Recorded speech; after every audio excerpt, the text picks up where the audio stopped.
Yes, അങ്ങനെ അവസാനം നമ്മുടെ ISRO യുവിക 2025 അപ്ഡേറ്റ്സിലോട്ട് കാത് കൂർപ്പിച്ചിരിക്കേണ്ട ഒരു സമയത്തോട്ട് നമ്മൾ എത്തിയിരിക്കുകയാണ്. കാരണം കഴിഞ്ഞ വർഷം ഫെബ്രുവരി മിഡിലാണ് ISRO യുവിക 2024 അപ്ഡേറ്റ്സും നോട്ടിഫിക്കേഷൻസും കാര്യങ്ങളും എല്ലാം വന്നത്. ഇപ്പോൾ ഏകദേശം ആ ഒരു സമയം എത്തിയിട്ടുണ്ട്. അതുകൊണ്ട് തന്നെ ISRO യുവിക 2025 അപ്ഡേറ്റ്സ് അല്ലെങ്കിൽ അതിൻ്റെ നോട്ടിഫിക്കേഷൻസ് ഏത് നിമിഷവും ഇനി അങ്ങോട്ടുള്ള ഏത് ദിവസം വേണമെങ്കിലും ISRO പബ്ലിഷ് ചെയ്യും എന്നുള്ളൊരു എക്സ്പെക്ടേഷനിലാണ് നമ്മൾ ഇരിക്കേണ്ടത്. അതുകൊണ്ട് തന്നെ ഒരുപാട് സ്റ്റുഡൻസ് സ്ഥിരമായിട്ട് ചോദിക്കുന്നതാണ്, ഇതുമായി ബന്ധപ്പെട്ട അപ്ഡേറ്റ്സ് ഉണ്ടോ, നോട്ടിഫിക്കേഷൻ വന്നിട്ടുണ്ടോ, എങ്ങനെയാണ് അപ്ലൈ ചെയ്യേണ്ടത്, എന്തൊക്കെയാണ് പ്രിപ്പയർ ചെയ്യേണ്ടത് എന്നുള്ളത് പലപ്പോഴും ഒരുപാട് ആളുകൾ ചോദിക്കുന്നതാണ്. അതുകൊണ്ട് തന്നെ ഇതിനു വേണ്ടി എന്തെല്ലാം നിങ്ങൾ തയ്യാറാക്കി വെക്കണം, എങ്ങനെ പ്രിപ്പയർ ചെയ്യണം തുടങ്ങിയ മുഴുവൻ കാര്യങ്ങളും ഈ ഒരു വീഡിയോയിൽ നമ്മൾ എക്സ്പ്ലെയിൻ ചെയ്യുന്നതാണ്. വീഡിയോ അവസാനം വരെ കണ്ടിരിക്കുക, സ്കിപ്പ് ചെയ്യാതെ. ഓക്കെ, ഫസ്റ്റ് ഓഫ് ഓൾ എന്താണ് ഈ ISRO യുവിക പ്രോഗ്രാം? പല ആളുകളും ചിലപ്പോൾ ഫസ്റ്റ് ടൈം കേൾക്കുന്ന ആളുകൾ വിചാരിക്കുന്നുണ്ടാവും ഇത് എന്താ സംഭവം എന്നുള്ളത്. ആക്ച്വലി നമ്മുടെ സ്റ്റുഡൻസിന് കിട്ടുന്ന വലിയൊരു ഓപ്പർച്യൂണിറ്റിയാണ് ISRO യുവിക പ്രോഗ്രാം എന്നുള്ളത്. ISRO എന്ന് പറയുന്ന ഒരു സ്ഥാപനത്തിൽ ഒരു സ്പേസ് സയൻറ്റിസ്റ്റ് ആയിട്ട് വർക്ക് ചെയ്യുക, അല്ലെങ്കിൽ അവിടെ മറ്റെന്തെങ്കിലും സ്പേസുമായിട്ട് റിലേറ്റ് ചെയ്ത ഒരുപാട് ഓപ്പർച്യൂണിറ്റീസ് ഉണ്ട്. അപ്പോൾ അവിടെയൊക്കെ പോയിട്ട് ഒരു ജോലി ചെയ്യുക എന്നൊക്കെ ഉള്ളത് ഒരുപാട് സ്റ്റുഡൻസിൻ്റെ ഡ്രീമാണ്, ഡ്രീം ഡെസ്റ്റിനേഷനാണ് ISRO പോലെയുള്ള സ്ഥാപനങ്ങൾ. പക്ഷെ അത് യൂഷ്വലി നമ്മളൊരു ഡിഗ്രി കഴിഞ്ഞിട്ടോ അല്ലെങ്കിൽ ഒരു പോസ്റ്റ് ഗ്രാജുവേഷൻ കഴിഞ്ഞിട്ടൊക്കെയാണ് ഒരു ജോലി ചെയ്യാൻ എന്നുള്ള രീതിയിൽ ISROയിൽ നമുക്ക് പോകാൻ പറ്റുക.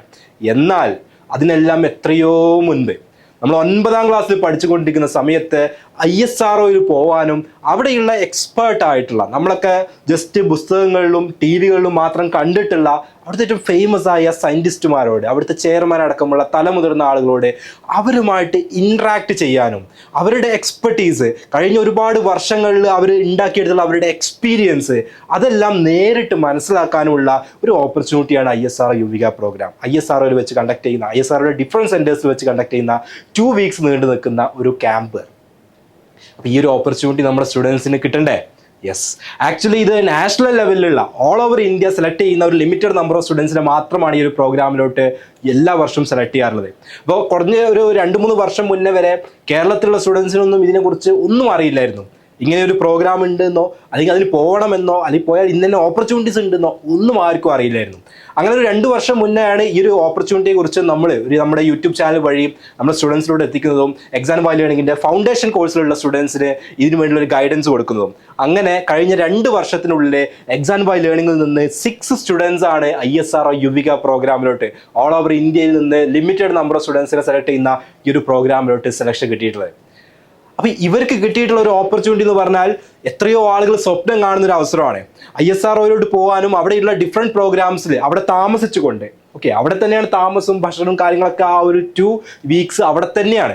അങ്ങനെ അവിടെ താമസിച്ചുകൊണ്ട് അവിടുത്തെ ഡിഫറെൻറ്റ് ഫെസിലിറ്റീസ് എക്സ്പീരിയൻസ് ചെയ്യാൻ, അവിടെയുള്ള പല ആളുകളുമായിട്ട് ഇൻട്രാക്ട് ചെയ്യാൻ, ഇതെല്ലാം ഉള്ള ഒരു ഓപ്പർച്യൂണിറ്റിയാണ് ആക്ച്വലി ISRO യുവിക പ്രോഗ്രാം എന്നുള്ളത്. അപ്പോൾ ഈ ഒരു പ്രോഗ്രാമിലോട്ട് നമ്മുടെ സ്റ്റുഡൻസ്, കേരളത്തിലുള്ള സ്റ്റുഡൻസ് ട്രൈ ചെയ്താൽ കിട്ടാവുന്നതേ ഉള്ളൂ. പക്ഷേ അത് ആർക്കും അറിയില്ല എങ്ങനെയാണ് ട്രൈ ചെയ്യേണ്ടതുണ്ട്. അപ്പോൾ ഇതിൻ്റെ മുഴുവൻ ഡീറ്റെയിൽസും നമ്മൾ ഇന്നത്തെ ഈ ഒരു വീഡിയോയിൽ എക്സ്പ്ലെയിൻ ചെയ്യുന്നതാണ്. അപ്പോൾ എന്താണ് ISRO യുവിക പ്രോഗ്രാം എന്നുള്ളത് ഇവിടെ കൊടുത്തിട്ടുണ്ട്. ISRO sponsored young scientist programme Yuvika is a 2 week residential programme for school students. 2 ആഴ്ച നീണ്ടു നിൽക്കുന്ന റെസിഡൻഷ്യൽ പ്രോഗ്രാമാണ്. ഞാൻ പറഞ്ഞു, താമസവും ഭക്ഷണവും കാര്യങ്ങളും എല്ലാം നമ്മൾ ആ ഒരു ക്യാമ്പസിൻ്റെ അകത്താണ്. ISRO has launched an ambitious initiative which translates to Young Scientist Program launched in 2019. അത് ISROയുടെ ഒരുപാട് ഇനീഷ്യേറ്റീവ്സ് ഉണ്ട് സ്റ്റുഡൻസിന് വേണ്ടിയിട്ട്. നമ്മുടെ സ്റ്റുഡൻസിൽ തന്നെ ഇത്തരത്തിലുള്ള സ്പേസുമായി റിലേറ്റ് ചെയ്തിട്ടുള്ള നല്ല ഡ്രീമുള്ള, അതിൽ പാഷനേറ്റ് ആയുള്ള സ്റ്റുഡൻസിനൊക്കെ എംപവർ ചെയ്ത് കൊണ്ടുവരിക എന്നുള്ളൊരു വിഷനോട് കൂടി നടത്തുന്ന ഒരുപാട് പ്രോഗ്രാംസ് ഉണ്ട്. അതിൻ്റെ ഭാഗമായിട്ടാണ് യുവിക പ്രോഗ്രാമും ഇനീഷ്യേറ്റീവ് നടത്തിയിട്ടുള്ളത്. ഇനി ആർക്കാണ് ഈ ഒരു പ്രോഗ്രാമിൽ പാർട്ടിസിപ്പേറ്റ് ചെയ്യാൻ പറ്റുക, അതിൻ്റെ എലിജിബിലിറ്റി എന്താണ് കൊടുത്തിട്ടുണ്ട്. Open to students study in class 9. ഞാൻ നേരത്തെ പറഞ്ഞു 9ാം ക്ലാസ്സിൽ പഠിക്കുന്ന സ്റ്റുഡൻസിനാണ് ഈ ഓപ്പർച്യൂണിറ്റി ഉള്ളത്. As of January 1, 2025. January 1, 2025 9th സ്റ്റാൻഡേർഡിൽ പഠിക്കുന്ന സ്റ്റുഡൻസിനൊക്കെ എന്ത് ചെയ്യാൻ പറ്റും, ഇതിലോട്ട് അപ്ലൈ ചെയ്യാൻ പറ്റും. യെസ്, ഇനി ഇവിടെ അതിൻ്റെ കുറച്ച് ഡീറ്റെയിൽസ് കൊടുത്തിട്ടുണ്ട്. അതായത് ISRO സെൻറ്റേഴ്സ് എവിടെയൊക്കെയാണെന്നുള്ളത്. അപ്പോൾ അതിന് മുന്നേ ഒരു സെൻറ്റൻസ് ഇവിടെ കൊടുത്തിട്ടുണ്ട്. In 2024, a total of 350 students from all 28 Indian states and 8 union territories participated in the program across 7 ISRO centers, which are as follows. അതായത് ഞാൻ നേരത്തെ പറഞ്ഞു, ഓൾ ഓവർ ഇന്ത്യ ലക്ഷക്കണക്കിന് സ്റ്റുഡൻസ് 9th സ്റ്റാൻഡേർഡിൽ പഠിക്കുന്നവരുണ്ട്. അതിൽ നിന്ന് സെലക്ട് ചെയ്തിട്ടുള്ള വെറും 350 ആൾക്കാർക്കാണ് ഈ ഒരു പ്രോഗ്രാം. അത് തന്നെ ഓൾ ഓവർ ഇന്ത്യ പല സ്ഥലങ്ങളിലായിട്ടുള്ള ISROയുടെ 7 സെന്റേഴ്സിൽ വെച്ചിട്ടാണ് ഈ ഒരു പ്രോഗ്രാം നടന്നിട്ടുള്ളത്. ഓക്കെ, അപ്പോൾ സെന്റേഴ്സിന്റെ ഡീറ്റെയിൽസ് ഇവിടെ ഉണ്ട്, ഞാൻ എല്ലാം കറക്റ്റായിട്ട് വായിക്കുന്നില്ല. ഓക്കെ, IRS ഡെറാഡൂണിലുള്ള, അതുപോലെ തന്നെ തിരുവനന്തപുരമുള്ള, ഇതെല്ലാവർക്കും അറിയുന്നുണ്ടാവും അല്ലെ, വിക്രം സാരാഭായ് സ്പേസ് സെന്റർ എല്ലാവർക്കും അറിയുന്നുണ്ടാവും, തിരുവനന്തപുരമുള്ള. അതുപോലെ SDSC Sriharikota, URSC Bangalore, SAC Ahmedabad, NRSC Hyderabad and finally NESAC Shillong. Okay, ഇത്രയും 7 സെന്റേഴ്സ് ഇതിന്റെ പാർട്ടായിട്ട് ISROയുടെ സെന്റേഴ്സ് ആയിട്ട് ഇതിൽ പ്രവർത്തിക്കുന്നുണ്ട്. അപ്പോൾ ഈ വർഷമുള്ള ഒരു ടെൻറ്റേറ്റീവ് ഡേറ്റ്സ് ഇവിടെ കൊടുത്തിട്ടുണ്ട്.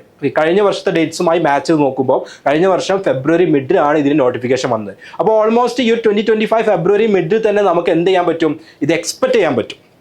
ഓക്കെ, ഇതിന് നോട്ടിഫിക്കേഷൻ വരും എന്നുള്ളത് നമുക്ക് എക്സ്പെക്ട് ചെയ്യാൻ പറ്റും.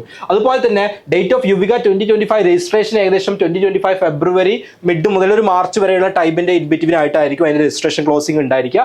ആൻഡ് അതിന്റെ പ്രോഗ്രാം നടക്കുന്നത് 2025 മെയ്യിലായിരിക്കും. നമ്മുടെ ആ ഒരു വെക്കേഷൻ ടൈം ഉണ്ടാവുമല്ലോ, ഓക്കെ, വെക്കേഷൻ ടൈമിലായിരിക്കും അത് നടക്കുന്നത്. ഓക്കെ, അപ്പോൾ 9th സ്റ്റാൻഡേർഡിൽ പഠിച്ചുകൊണ്ടിരിക്കുന്ന സ്റ്റുഡൻസിന് എന്ത് ചെയ്യാൻ പറ്റും, ഇതിന് അപ്ലൈ ചെയ്യാൻ പറ്റും. അവർക്കാണ് ഈ ഒരു പ്രോഗ്രാം. ഓക്കെ, അവർക്ക് വേണ്ടി നടത്തുന്ന പ്രോഗ്രാമാണ്. സോ എങ്ങനെയാണ് നമുക്ക് ഈ ഒരു പ്രോഗ്രാമിൽ പാർട്ടിസിപ്പേറ്റ് ചെയ്യാൻ പറ്റുക, അതിന്റെ കുറച്ച് സ്റ്റെപ്പുകൾ ഇവിടെ കൊടുത്തിട്ടുണ്ട്. സ്റ്റെപ്പ് 1 എന്ന് പറഞ്ഞാൽ രജിസ്റ്റർ വയ ഇമെയിൽ ഫോർ യുവിക 2025. അതിന്റെ നോട്ടിഫിക്കേഷൻ വരുമ്പോൾ കറക്റ്റായിട്ട് പറയും. ഇത് കഴിഞ്ഞ വർഷത്തെ ഒരു ഏകദേശം ഐഡിയ വെച്ചിട്ട് കൊടുത്തതാണ്. ഇനി എന്തെങ്കിലും ചേഞ്ചസ് ഉണ്ടെങ്കിൽ അതിന്റെ ഏറ്റവും അപ്ഡേറ്റ്സ് വരുന്ന സമയത്ത് നമ്മൾ എന്ത് ചെയ്യും, എക്സാം വൈയുടെ യൂട്യൂബ് ചാനൽ വഴി നിങ്ങൾ അറിയിക്കും. ഓക്കെ, സ്റ്റെപ്പ് 2 പറയുന്നത് read the instructions and complete the online quiz within 48 hours of email registration. അപ്പോൾ ഒരു ക്യൂസ് ഇതിന്റെ പാർട്ടായിട്ട് നിങ്ങൾ അറ്റൻഡ് ചെയ്യേണ്ടതായിട്ടുണ്ട്. ഓക്കെ, പിന്നെ വേറെ എന്തൊക്കെയാണ് ഇതിൽ കൺസിഡർ ചെയ്യുക എന്നുള്ളത് നെക്സ്റ്റ് സ്ലൈഡിൽ ഞാൻ പറയും. ഒരു ക്യൂസ് ഇതിന്റെ പാർട്ടായിട്ടുണ്ട്, അത് നിങ്ങൾ അറ്റൻഡ് ചെയ്യണം വിത്തിൻ 48 hours. ഇമെയിൽ രജിസ്ട്രേഷൻ കഴിഞ്ഞതിന്റെ വിത്തിൻ 48 hours. സ്റ്റെപ്പ് 3 പറയുന്നത് after submitting the quiz wait at least 60 minutes before logging in to the YUVIKA portal to complete and submit the online application form. Be sure to download a copy of the submitted form എന്ന് പറയുന്നുണ്ട്. Okay, അതിനുശേഷം ബാക്കി കാര്യങ്ങൾ complete ചെയ്യാം എന്നുള്ളതാണ്. Step 4 വരുന്നത് upload A signed copy of the form and all required certificates before the registration dead line. അപ്പോൾ ഇതിൽ കുറച്ച് സർട്ടിഫിക്കറ്റ്സും കുറച്ച് കാര്യങ്ങളൊക്കെ അപ്ലോഡ് ചെയ്യാനുണ്ട്. അപ്പോൾ എന്താണ് ആ കാര്യങ്ങളൊക്കെ? അപ്പോൾ ഇതിന്റെ ഒരു ഇവാലുവേഷൻ വരുന്നത് ഈ ഒരു ക്യൂസിന്റെ ബേസിൽ മാത്രമല്ല.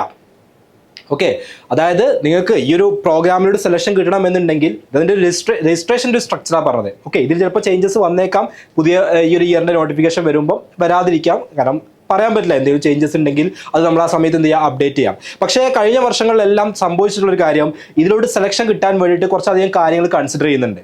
അതായത് നിങ്ങൾക്ക് ഇതിലോട്ട് സെലക്ഷൻ കിട്ടാൻ വേണ്ടിയിട്ട് പല കാര്യങ്ങൾക്ക് ഓരോ വെയിറ്റേജ് കൊടുത്തിട്ടുണ്ട്. ഒന്നാമത്തെ കാര്യം നിങ്ങൾക്ക് കാണാൻ പറ്റും, marks obtain in class 8 exam. 8th എക്സാമിൽ നിങ്ങൾക്ക് കിട്ടിയിട്ടുള്ള മാർക്ക് എത്രയാണോ ആ മാർക്കിനാണ് 50% വെയിറ്റേജ്. അപ്പോൾ ഈ ഒരു പ്രോഗ്രാമിലോട്ട് സെലക്ഷൻ കിട്ടണമെങ്കിൽ 50%, പകുതി വെയിറ്റേജ് എന്തിനു വേണ്ടിയിട്ടാണ്, ഈ ഒരു ക്ലാസ് 8ൽ കിട്ടിയിട്ടുള്ള മാർക്കിനാണ്. പിന്നെ വരുന്നത് performance in the online quiz. നേരത്തെ പറഞ്ഞ ക്യൂസ് അല്ല, ഞാൻ നേരത്തെ നമ്മൾ കണ്ടു, തൊട്ടുമുള്ള സ്ലൈഡിൽ കണ്ടു. അതിനെന്താ, ഇമെയിൽ രജിസ്ട്രേഷൻ കഴിഞ്ഞതിന് ശേഷം ഒരു ക്യൂസ് അറ്റൻഡ് ചെയ്യണം എന്ന് പറഞ്ഞു. ഓൺലൈൻ തന്നെയാണ് ക്യൂസ്. ആ ക്യൂസിന് 10% വെയിറ്റേജ് ഉണ്ട്. ക്യൂസിന് 10%. പിന്നെ നിങ്ങൾക്ക് ഈ പറയുന്ന കാര്യങ്ങളിൽ താഴോട്ട് കുറേ കാര്യങ്ങളുണ്ട്. ഇതിൽ ഏതെങ്കിലുമൊക്കെ കാര്യങ്ങൾ നിങ്ങൾക്ക് അപ്ലിക്കബിൾ ആണെങ്കിൽ അതിന് കറസ്പോണ്ടിങ് ആയിട്ടുള്ള പെർസെൻറ്റേജ് അതിലോട്ട് ആഡ് ചെയ്യപ്പെടുക ചെയ്യാം.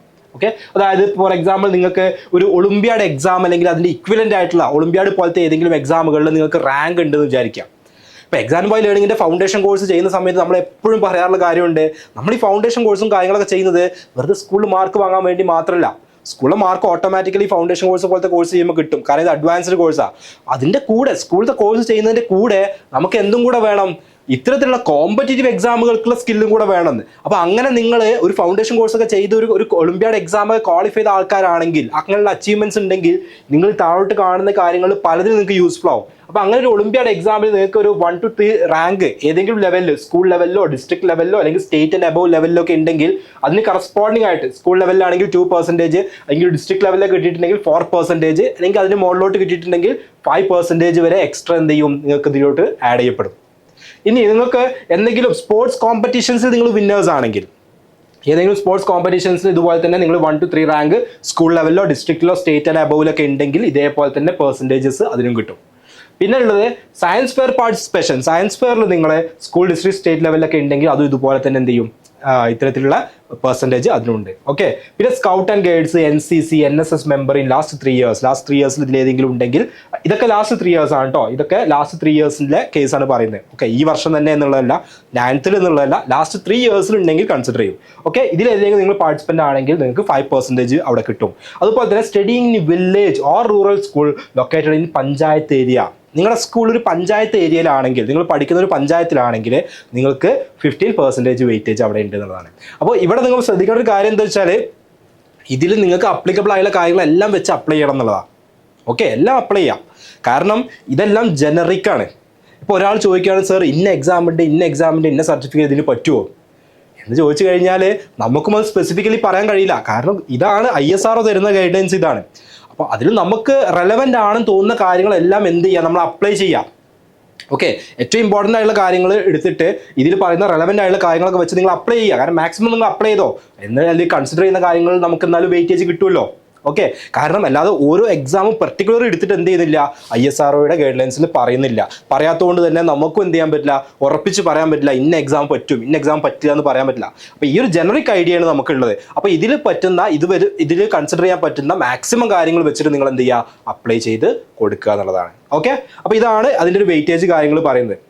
പിന്നെ ഉള്ളത് അതിന്റെ ട്രാവൽ എക്സ്പെൻസും കാര്യങ്ങളൊക്കെ ബന്ധപ്പെട്ടുള്ള കുറച്ച് കാര്യങ്ങൾ പറയുന്നുണ്ട്. ട്രാവൽ എക്സ്പെൻസിൽ പറയുന്നത് students will be reimbursed for travel expenses second class AC, okay, second tier AC കിട്ടും ട്രെയിനിൽ, അല്ലെങ്കിൽ AC bus fare by authorised transport. Okay, nearest railway station or bus terminal to the reporting centre and back. എന്തതിന് കൂടുതൽ വേണ്ടേ, നിങ്ങളുടെ വീടിന് തൊട്ടടുത്തുള്ള railway സ്റ്റേഷനിൽ നിന്നോ അല്ലെങ്കിൽ ബസ് സ്റ്റാൻഡിൽ നിന്നോ അവിടെ നിന്ന് കയറിയിട്ട് തൊട്ടടുത്ത് ആ സെൻറ്ററിൽ എവിടെയാണോ ISROയുടെ യുവിക പ്രോഗ്രാം നടക്കുന്നത് അവിടെ ആ സെൻറ്ററിൻ്റെ തൊട്ടടുത്തുള്ള റെയിൽവേ സ്റ്റേഷൻ വരെയോ അല്ലെങ്കിൽ തൊട്ടടുത്തുള്ള ബസ് സ്റ്റോപ്പ് വരെയുള്ള ഒന്നെങ്കിൽ second class AC, okay, second tier AC നിങ്ങൾക്ക് ട്രെയിനിൽ എടുക്കാം അല്ലെങ്കിൽ AC ബസ് എടുക്കാം. അതിൻ്റെ ക്യാഷ് ISRO എന്ത് ചെയ്യും, നിങ്ങൾക്ക് റീംബേഴ്സ് ചെയ്ത് തരും. അതായത് നിങ്ങൾ ടിക്കറ്റ് എടുത്ത് എത്രയാണ് എമൗണ്ട് ISRO പിന്നീട് തിരിച്ച് തരുമെന്നുള്ളതാണ്. പിന്നെ accommodation and materials, ISRO will fully cover all course materials, lodging and boarding during the programme. ഒന്നും നിങ്ങൾ അറിയേണ്ട, എല്ലാ കാര്യങ്ങളും എന്ത് ചെയ്യും, ISRO ടേക്ക് കെയർ ചെയ്യും. ഇതിൽ കൂടുതൽ എന്താ വേണ്ട, ISROന്റെ ഗസ്റ്റ് ആയിട്ടാണ് നമ്മൾ എന്ത് ചെയ്യുന്നത് പോകുന്നത്. അപ്പോൾ ഇതിൽ ഇനി എന്തെങ്കിലും ഡീറ്റെയിൽസ് അറിയണമെന്നുണ്ടെങ്കിൽ അല്ലെങ്കിൽ ഇതിന്റെ കൂടുതൽ അപ്ഡേറ്റ്സ് ഒക്കെ വരുമ്പോൾ നോക്കണമെന്നുണ്ടെങ്കിൽ നിങ്ങൾക്ക് ഈ ഒരു വെബ്സൈറ്റിൽ എന്ത് ചെയ്യാം, കയറി നോക്കാവുന്നതാണ്. ഈ ഒരു വെബ്സൈറ്റിൽ കയറി കഴിഞ്ഞാൽ അതിന്റെ എല്ലാ ലേറ്റസ്റ്റ് അപ്ഡേറ്റ്സും കാണാം. ഓക്കെ, അത് നമ്മൾ വെയിറ്റ് ചെയ്യണം അതിന്റെ അപ്ഡേറ്റ്സ് വരാൻ വേണ്ടിയിട്ട്. അപ്പോൾ ഇവരെല്ലാവരും ഈ ഒരു പ്രോഗ്രാം എക്സ്പീരിയൻസ് ചെയ്ത് വരാം. എന്ന് നേരത്തെ പറഞ്ഞ പോലെ ഇവരെല്ലാവരും ഈ പ്രോഗ്രാം എക്സ്പീരിയൻസ് ചെയ്ത് ISROയിൽ പോയിട്ട് അവിടെ ഈ കാര്യങ്ങളെല്ലാത്തിനും പാർട്ടിസിപ്പേറ്റ് ചെയ്തവരാണ്. അപ്പോൾ ഇവരിൽ പാർട്ടിസിപ്പേറ്റ് ചെയ്ത പല ആളുകളുമായിട്ട് നമ്മൾ നടത്തിയിട്ടുള്ള ഇന്റർവ്യൂസ്, അവരോടുള്ള ടോക്കുകളൊക്കെ ഓൾറെഡി നമ്മുടെ എക്സാം വൈ ലേണിംഗിന്റെ യൂട്യൂബ് ചാനലുണ്ട്. നിങ്ങൾക്ക് ISRO യുവിക എക്സാം വൈ എന്നൊക്കെ സെർച്ച് ചെയ്ത് കഴിഞ്ഞാൽ നിങ്ങൾക്ക് ആ ടോക്കുകളും കാര്യങ്ങളും എന്ത് ചെയ്യാൻ പറ്റും, കാണാനും പറ്റും. ഓക്കെ, അപ്പോൾ ഇവരെല്ലാവരും ആക്ച്വലി നമ്മുടെ ഫൗണ്ടേഷൻ കോഴ്സിന്റെ പാർട്ടായിരുന്നു. എക്സാം വൈ ലേണിംഗിന്റെ ഫൗണ്ടേഷൻ കോഴ്സിന്റെ പാർട്ടായിരുന്നു ഇവരെല്ലാവരും. അതുകൊണ്ട് തന്നെ ഇവരുടെ മാർക്കുകൾ, ഇവർക്ക് ഓൾറെഡി ഉള്ള 8th മാർക്ക് ഇവരുടെ ഹയസ്റ്റ് ആയിരുന്നു. ഇവർക്ക് മറ്റ് പല കോമ്പറ്റേറ്റീവ് എക്സാമുകൾക്ക് ഇവർക്ക് ബെസ്റ്റ് ആയിട്ട് പെർഫോം ചെയ്യാൻ പറ്റിയിരുന്നു. അപ്പോൾ അതിൻ്റെയൊക്കെ വെയിറ്റേജ് ആഡ് ചെയ്യുമ്പോൾ സ്വാഭാവികമായിട്ട് ഇവരുടെ സെലക്ഷൻ ഇവർക്ക് കിട്ടാനുള്ള ഓപ്പർച്യൂണിറ്റി കൂടി വളരെ ഹൈ ആണ്. അപ്പോൾ നമ്മുടെ ഈ ഒരു എൻറ്റയർ ഫാക്കൽറ്റി ടീം നമ്മൾ ഈ സ്റ്റുഡൻസിന് ഈ ഫൗണ്ടേഷൻ കോഴ്സിലൂടെ ഗൈഡ് ചെയ്ത് കൊടുക്കുന്നത് 6th സ്റ്റാൻഡേർഡ് മുതൽ 10th സ്റ്റാൻഡേർഡ് വരെയുള്ള സ്റ്റുഡൻസിന് ഈ രീതിയിലുള്ള ഗൈഡൻസ് ഫൗണ്ടേഷൻ കോഴ്സിലൂടെ കൊടുക്കുന്നതിന് ഒരൊറ്റ പർപ്പസേ ഉള്ളൂ. അത് നേരത്തെ പറഞ്ഞ പോലെ ഫ്യൂച്ചറിലോട്ട് വേണ്ട കാര്യങ്ങൾ റെഡിയാക്കി കൊടുക്കുക എന്നുള്ളതാണ്. ഫ്യൂച്ചറിൽ എഴുതാൻ പോകുന്ന കോമ്പറ്റേറ്റീവ് എക്സാമുകൾ, സ്റ്റുഡൻസിന്റെ കോൺസെപ്റ്റ് ക്ലാരിറ്റി, സ്കില്ലുകൾ, ഇത്തരത്തിലുള്ള ISRO യുവിക പോലെയുള്ള പ്രോഗ്രാമുകൾ, ISC കണ്ടക്ട് ചെയ്യുന്ന സമ്മർ ഇന്റേൺഷിപ്പ് പ്രോഗ്രാമുകൾ, ഇങ്ങനെയുള്ള ഇന്ത്യയിലെ പ്രീമിയർ ഇൻസ്റ്റിറ്റ്യൂട്ടുകൾ കണ്ടക്ട് ചെയ്യുന്ന വളരെ ലിമിറ്റഡ് സ്റ്റുഡൻസിന് മാത്രം സെലക്ഷൻ കിട്ടുന്ന പ്രോഗ്രാമുകളിൽ നമ്മുടെ സ്റ്റുഡൻസ് വരണം എന്നുള്ള ആ ഒരൊറ്റ എയിമോട് കൂടി ആ ഒരു വിഷനോട് കൂടിയാണ് ആക്ച്വലി നമ്മുടെ ഈ ഒരു എൻറ്റയർ ഫാക്കൽറ്റി ടീം ഈ ഒരു പ്രോഗ്രാം ഡിസൈൻ ചെയ്തിട്ടുള്ളത്.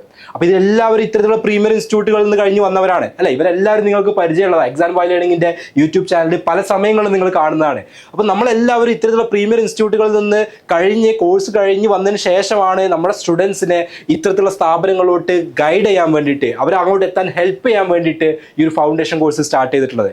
അപ്പോൾ ഈ ഒരു ഗൈഡൻസ് ഡെഫിനറ്റ്ലി ഇത്തരത്തിലുള്ള പ്രോഗ്രാമുകൾക്ക് നിങ്ങൾക്ക് യൂസ്ഫുൾ ആവുന്നതാണ്. കാരണം നമ്മൾ ഇവിടുത്തെ കോഴ്സും കാര്യങ്ങളും എല്ലാം പ്രൊവൈഡ് ചെയ്യുന്നത് ഒരു സാധാ ട്യൂഷൻ പോലെയല്ല. ഇതൊരു ബ്ലെൻഡഡ് ലേണിംഗ് അപ്രോച്ചിൽ വളരെ ഷോർട്ട് ആൻഡ് ക്രിസ്പായുള്ള വീഡിയോസ് വഴി സ്റ്റുഡൻസിന് കോൺസെപ്റ്റ് മനസ്സിലാക്കി കൊടുക്കുക. ലൈവ് ക്ലാസ്സുകൾ വഴി നേരത്തെ കണ്ട അതേ set of faculties live class വഴി സ്റ്റുഡൻസിന് ഡൗട്ട് ക്ലിയറൻസ് കൊടുക്കുക. ഏത് സമയവും സ്റ്റുഡൻസിനെ കംപ്ലീറ്റ്ലി സപ്പോർട്ട് ചെയ്യാൻ ഒരു ഫ്രണ്ടിനെ പോലെ ഒരു കണ്ടിന്യൂസ് ആയിട്ട് ഒരു മെന്റർഷിപ്പ് സിസ്റ്റം കൊടുക്കുക. കോമ്പറ്റേറ്റീവ് എക്സാംസിന്റെ ക്വസ്റ്റ്യൻസും കാര്യങ്ങളും പ്രാക്ടീസ് ചെയ്ത് പഠിക്കാനും അത്തരത്തിലുള്ള കോൺസെപ്റ്റ് ഗ്രാബ് ചെയ്യാനും വേണ്ടിയിട്ടുള്ള ടെക്സ്റ്റ് ബുക്കുകളും വർക്ക് ബുക്കുകളും പ്രൊവൈഡ് ചെയ്യുക. ഇങ്ങനെയുള്ള എല്ലാം കൂടെ ഇൻക്ലൂഡ് ചെയ്തുള്ള ഒരു ഇൻക്ലൂസീവ് ആയിട്ടുള്ള ഒരു കോഴ്സാണ് ആക്ച്വലി ഫൗണ്ടേഷൻ കോഴ്സ് എന്നുള്ളത്. അപ്പോൾ നിങ്ങൾക്ക് ഫൗണ്ടേഷൻ കോഴ്സിന്റെ ഒരു പാർട്ട് ആവണം എന്നുണ്ടെങ്കിൽ നിങ്ങൾക്ക് നമ്മുടെ ടീമിനെ കോൺടാക്ട് ചെയ്യാവുന്നതാണ്. ഇത്തരത്തിലുള്ള പ്രോഗ്രാമുകളിലോട്ട് അതിനുള്ള ഗൈഡൻസും കാര്യങ്ങളും കിട്ടണമെന്നുണ്ടെങ്കിൽ നിങ്ങൾക്ക് നമ്മുടെ ടീമിനെ കോൺടാക്ട് ചെയ്യാം. ഡിസ്ക്രിപ്ഷനിൽ നമ്പർ ഉണ്ട്, നമ്പറിൽ കോൺടാക്ട് ചെയ്ത് കഴിഞ്ഞാൽ എല്ലാ ഡീറ്റെയിൽസും പറഞ്ഞു തരും. അപ്പോൾ ഈ എന്നെ കേട്ടുകൊണ്ടിരിക്കുന്ന 9th സ്റ്റാൻഡേർഡിൽ പഠിക്കുന്ന സ്റ്റുഡൻസ് സ്പേസിലൊക്കെ ഒരു ഡ്രീം ഉള്ള ആളുകളാണെങ്കിൽ, സ്പേസിനെ കുറിച്ച് പഠിക്കാനും ആ ഒരു ഏരിയയിലോട്ട് പോകണം എന്നുള്ളതിൽ പാഷനുള്ള ആളുകളാണെങ്കിൽ നിങ്ങൾക്കൊരു ബെസ്റ്റ് ഓപ്പർച്യൂണിറ്റിയാണ് വരാൻ കിടക്കുന്നത്. ISRO യുവിക 2025 നോട്ട് ചെയ്ത് വെച്ചോളാം. Okay, thank you. എന്തെങ്കിലും ഡൗട്ട്സ് ഉണ്ടെങ്കിൽ കമന്റ് ബോക്സിൽ ഇട്ടാൽ മതി. Okay, bye by.